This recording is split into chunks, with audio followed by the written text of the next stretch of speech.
Ba-da-da-da-da-da, get fucking wrecked by. Giving someone's contact information to Scientology is worse than writing it on a freaking bathroom wall.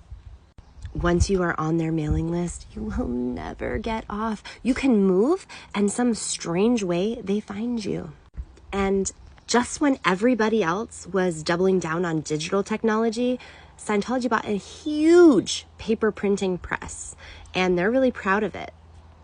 I used to get so much mail. Here's a picture of me. This is 6 months. 6 months worth of Scientology mail. And they would send it to Elizabeth, to Lizzie, which is a nickname I freaking hate, and I think they know that, to Liz. So I'd get multiple documents too. Now at this time, I was living on my family's timber ranch. I was seeing firsthand trees being cut down, and I knew that those trees could be cut down to make things like paper. And even when I was a Scientologist, I would call and say, hey, like, this is against my moral code. I don't need every single organization I've ever been to send me 3 copies of promotional materials.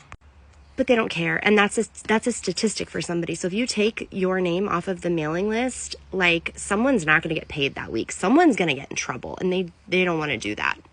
It got so bad at one point, I went into my local post office. I lived in a really small town, and when I opened my box, I started crying. It was full of Scientology, propaganda, shiny, all this stuff, and I didn't want it, and I wanted to leave Scientology. I wanted it out of my life. I started bawling hysterically in the, most tiny post office you've ever seen.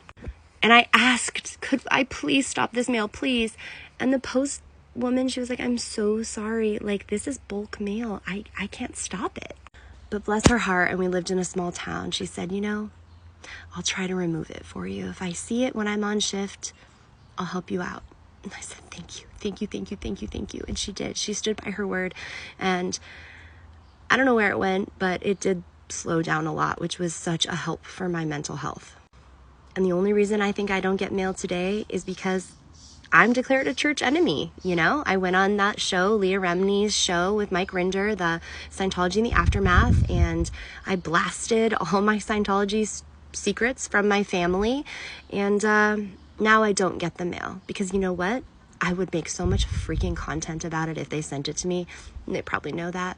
So let's just look at that picture one more time. This is 6 months.